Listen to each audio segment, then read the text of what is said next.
Joining me for all the chat today is Benjamin Butterworth, who's a journalist and broadcaster. Very good morning to you. Good morning, Julia. Thank you for joining us. I mean, you and I, we're barely ever not in the country. I'm surprised you're not in Spain or Portugal enjoying a blackout right now. Do you know, I had to laugh that the Prime Minister of Spain gave a televised address to explain the blackout, and I thought, well, who's got the television on? There's no electricity. Well, apparently most people in Spain and Portugal didn't know there was a big national blackout until they got the electricity back, and then they were able to find out from family and friends and things. Yeah. Again, it's quite extraordinary, isn't it? People go, oh, well, I'll use my mobile phone, except you can't charge it. And of course, a lot of the telecoms communications weren't up either. Before we get to that, and indeed Mark Carney and all of the stories, I just want to put out the question to you today. And as you know, you're always welcome to get in touch on any topic. Let's face it, I told you what you're allowed to talk about. You just tell me, no, we're going to talk about this anyway. You get to talk about what you want. Always welcome all your calls. But in particular, I'd like to hear from you about Donald Trump's 100th day in office. That is today, inaugurated on the 20th January. I mean, the man got straight to work that day. I mean, he was just signing those executive orders one after the other, wasn't he, on stage? So I want to know, what are his biggest achievements so far? What are his biggest mistakes so far? Try not to have Trump derangement syndrome in either direction, either everything he does is perfect and everything he does is awful. Let's be sensible about this. What are his biggest achievements? What has he done that, my God, you'd love emulated here? And what do you think his biggest mistakes are? I'd love to hear your thoughts. Give us a call on 0344 499 1000.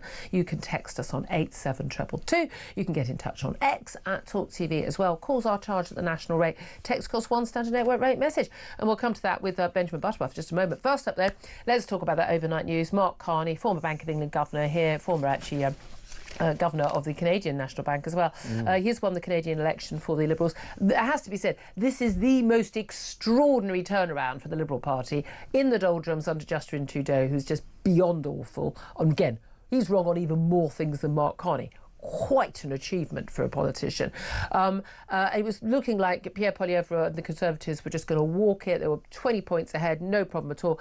Then Donald Trump came in at the beginning of his 100 days, started talking about Canada being the 51st state, imposing these trade tariffs, massively punitive trade tariffs on Canada. And what a surprise, Mark Carney gets elected as leader and everything changes. Did Mark Carney win this election? Did Pierre Poilievre lose the election? Or was it Donald Trump who basically decided this election? Well, I mean, I think Donald Trump probably was the distinctive factor. It's quite extraordinary. I mean, for context, the Conservatives were 20 points ahead, and it looks like the Liberals, Mark Carney's party, has won by 11 points. That's huge. I mean, that's a third of the population changing their mind in a couple of months. I mean, Kemi Badenoch must be looking at this and going, oh. Yeah, exactly. Ooh. It's the kind of thing that, had it happened 12 months earlier, I think Rishi Sunak and the Tories would have thought maybe they had a chance, because this is as dramatic the Liberals were as behind as the Tories and Rishi Sunak were. I mean, they have had massive upsets before, haven't they, where a party that's had a massive majority wiped out. Yeah, the Conservatives, I think at the start of the 90s, was it?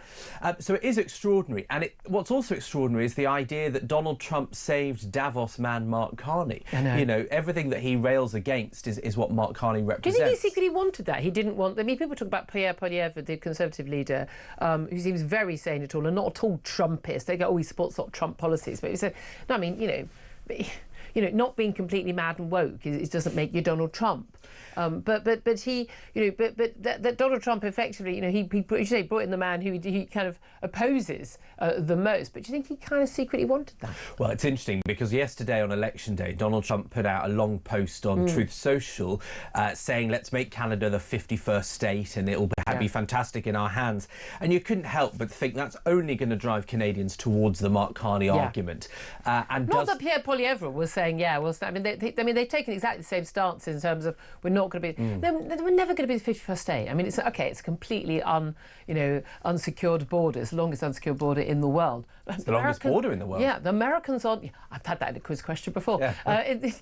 The Americans are not going to invade Canada. No, but I think it's fascinating. Much of my family is Canadian, and I don't think they've ever loved being mistaken for Americans, as sometimes people do. They would rather be mistaken for Brits than Americans. They're nearer us. I have to say, it's one of my little personal games is when I realise someone's Canadian is pretending I think they're American. Basically, just for the sake of it. I mean, no offence, but if it's not a whiny accent, it's probably a Canadian one. That's kind of a good rule of thumb.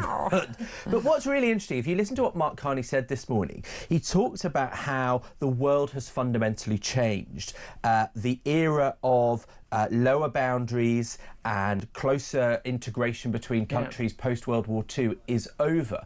Now, given the context that he is a global banker and is very experienced in that system, for him to be saying that, and for a leader, you know, akin to our own to be saying that, it's quite extraordinary just how different the language is compared to European and British leaders. I've got to be honest with you, I just don't believe a single word that Mark Carney says. Here's a man who completely basically sided with the establishment on Brexit and made... But Bank of England got outrageously, as an independent bank outrageously involved in the Brexit debate, pushed out a load of abject lies that made predictions in terms of what happened to our economy. He then went on to be sort of a big campaigner on climate change issues. He's an international banker. He's part of the problem, not part of the solution, I would say to most people. And perfectly nice man. I mean, I would say our kids were at the same school for some years, but he turns up to sports day. He's a good dad. I've got no personal animus, but wrong about everything. There we are. But Canada, you're welcome to him. At least it's not our problem anymore. And what do you say about the people you don't like? No, I'm just saying. No, but I've got very, very good friends that I love and adore. But I can still think their politics are wrong about everything, and I can say that to their face. I think honesty in friendship is an important thing. Is it not? Is it not? Well, look, I mean, Trump's influence on that election. I think Mark Carney might say that with the Americans. That might be his point. When we had a chat in Fresh Produce in Waitrose about the Brexit vote, there we are. He insisted he'd been independent. I went, I won. But anyway, I'm very mature about these things, as you know. Donald Trump's 100th day today in office. Of course, you could argue that it's his election that actually decided that the Canadian election. He has influence everywhere. Day before that, for some reason, Britain decides it's a good idea, along with the EU, to sign a political declaration, which is, kind of fairly anti-Trump. It's basically it's calling for support for the Paris Climate Agreement, the usual net zero nonsense. We'll talk about that in a moment. Free trade, in favour of that. It's guaranteeing Ukraine's territorial integrity. Again, that only counts if you're actually going to be, putting up the troops and the military aid to deliver that. But question we'll ask our audience: what are Donald Trump's biggest achievements? What are his biggest mistakes so far? 100 days. He's certainly got straight to work. He's had a massive influence. No one could pretend we haven't noticed Donald Trump being back in office. What do you think his biggest achievements are? His biggest mistakes are? I mean, the number of people coming in from the southern border is down about 80%, which is quite incredible. It didn't happen in his first term, and clearly the message he's sent to people trying to illegally enter the US... No, he did cut immigration in his first term. But not by anything like those numbers. That's because it wasn't as sky high, And also the deportation numbers were lower than they had been in Obama and went on to be under a Biden. So it wasn't a resounding success. And you, as a bleeding art liberal, you still think that's a good thing? No, no, of course you should have illegal immigrants. Barack Obama deported 3 million in one term. But that was okay because it was Barack Obama. But I mean, the difference is, look, there are some people that are US citizens that are being deported, and so that's not okay. That's not how the rule of law works. Due process. But aside from that, clearly it's a success to stop people illegally coming into your country, and so that's a credit to him. And other countries should look at that. Does the message have more effect than the law? Just simply taking people out. However, on the other hand, the growth projections for the US are down about 70%. Now, if you were CEO of a private company and you'd made a decision that did that to the company, you wouldn't be in a job. So I think he's facing serious consequences probably in the second 100 days as a result of his economic moves that have happened. And I think that's what you see the ramifications all over the world. Mark Carney is a prime example of people changing the way the world works because of Trump's decisions. Yeah, indeed. I mean, I would say a big success has been how he's been dealing with things in the Middle East. I know we've got IDF troops back in Gaza, but he's giving Israel full backing. But a magnificent failure, I would say, Ukraine. We talked about that many times on the show. We're going to be talking about all of this, by the way, with Seb Gorka, a security advisor to Donald Trump in the White House while he is in the White House this morning. You're always I would say Donald Trump. I'm really happy with him on the trans stuff, on protecting women and girls' rights and single-sex spaces and sport and the like. Really happy with the Doge stuff, cutting government spending. I mean, America simply cannot continue to be goodness knows how many trillions of dollars in debt. It's just not going to fly anymore. I think Donald Trump measures his own success in terms of how many people are talking about him and how much control he seems to have. And by that measure, I suspect he thinks he's had a very good first 100 days. But I do think a lot of the decisions he's made, the way he's behaved on Ukraine, the way he's put tariffs on and taken them off, and it's been completely unpredictable. I think the consequences of these 100 days will be felt for quite a long time to come. Let's also talk about, as we touched at the beginning, these huge blackouts across Spain and Portugal. I mean, absolutely massive blackouts. Pretty much all the major cities, Madrid, Lisbon, Seville, elsewhere, actually just basically pretty much all electricity out. Now, that means, planes can't fly, trains can't run, cash points don't work, people's mobile phones stop working, can't watch TV. People couldn't get me. People were queuing up to buy, wind-up radios and the things like that. But basically, I mean, massive issue for everybody. Traffic lights down. I mean, you can have. There've been all these TV shows where you have this sudden power outage and people die and planes fall out of the sky and the like. These can be very, very, very dangerous moments. Power is now returning in Spain and Portugal, but huge number, millions and millions of people are hit by the blackout. First of all, we were told it might have been some unusual weather event. Well, there wasn't any unusual weather. It was quite hot weather. It's been quite hot weather. No, not for Spain. It's about 22 degrees in Madrid. Madrid's usually one of the hottest. I think they said it's unusually hot for the year, and that might have affected it. Okay, so why would that? Oh, so the electricity system can't cope in April, but it can in August when it's twice the temperature. Don't be a silly person. Let's not be silly. A lot of energy experts are saying actually what this does come down to most realistically, and there's lots of talk, was it a cyber attack? That was my first thought, that no, actually it's more likely down to net zero policies. Spain and Portugal particularly, but Spain massively relied for its electricity on solar power, wind power. 53% at the time they went down, 53% of their electricity was solar, and another 10% or so was wind. And there is some, we'll get an energy expert to explain this. There appears, according to energy experts, to be sort of a surge, something which basically means that everything just stops. It can't cope with a big change in the supply of electricity, and it just conks out in a way that it doesn't when the fossil fuel producers produce it. Again, I don't pretend to be an expert on this. However, it does seem to me to be one of those things where if this, you think about California wildfires or anything else, oh my God, it's non-stop. BBC, Sky ITV, it's hours and hours of this stuff. And, climate change. No one, because it's not climate change, and because it looks like, I don't know for sure, it looks like it may well be net zero policies and reliance on unreliable renewable energy is the reason why this has happened. Well, anyway, move along, nothing to see here, let's carry on. What a surprise. I mean, I think one of the suggestions is that because of the amount of renewables, the central grid isn't of the quality it needs to be able to bring together a more disparate system. Very well explained. I read it. I'm not going to claim I'm first-hand expert. But you know more than Ed Miliband, don't worry. It sounds like it's not quite up to standard, and that's how this has happened, which wouldn't happen if you had sort of more centralised system.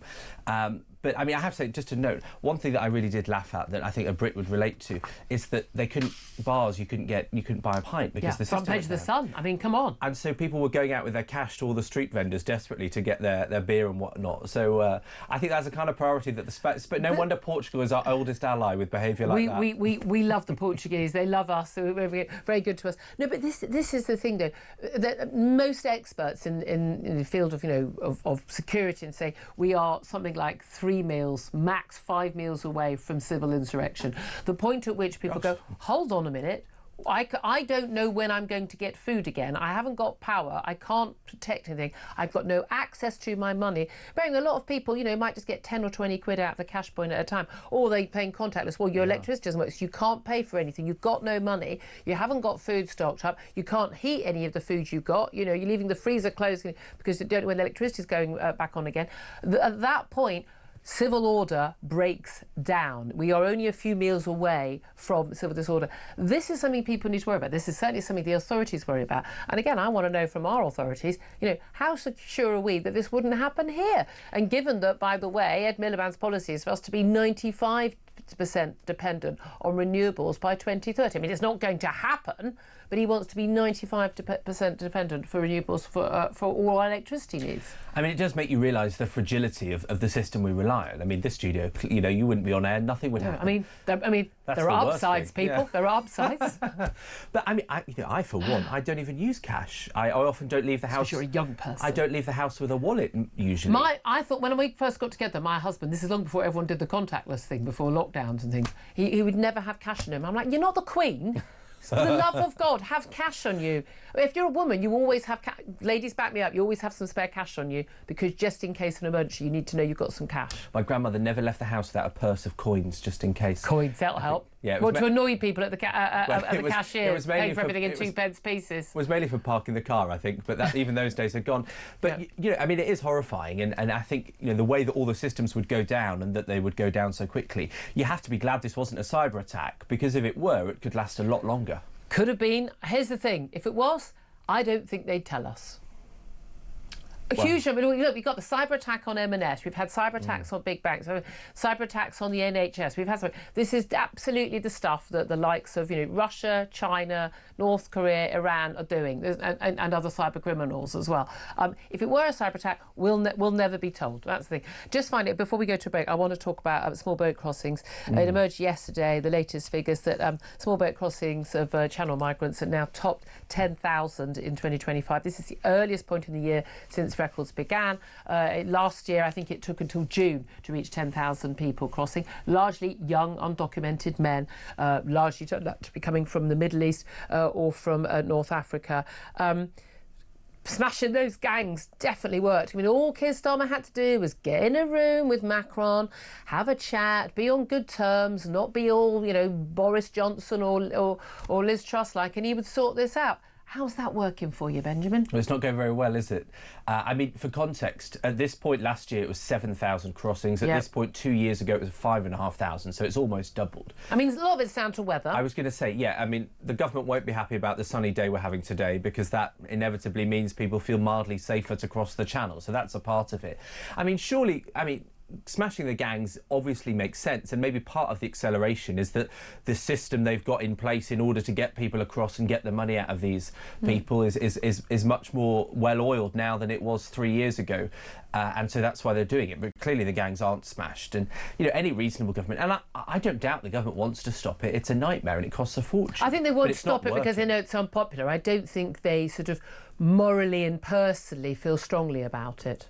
I don't think Yvette Cooper as Home Secretary, other than wanting to keep her job, is that bothered about it. I think that's unfair. I don't think anybody... They fought every single effort by the Tories in the last government to try and do anything about it. They fought every single measure. I mean, we've got this ridiculous announcement today that sex offenders, foreign sex offenders, will be barred from gaining asylum. Oh, I mean, wow, that they weren't anyway. But there are plenty of people, we've seen case after case, in the last few months of foreign offenders, sex offenders, drug dealers, violent offenders, you name it, who've not had asylum but have been entitled to stay here by some idiot activist judge in the higher tribunals. But equally, why only sex offenders? You commit any crime other than speeding or a parking ticket.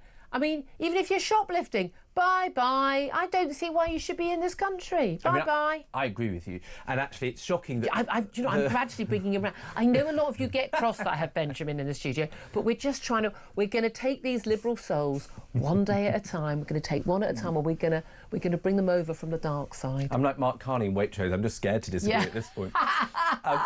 I mean, you know, it was the case that if you did a sex offence that got a prison sentence of a year or more, then you wouldn't get refugee status, you wouldn't be allowed to stay here. And now it's any sentence that puts you on the sex offenders register. Hugh Edwards.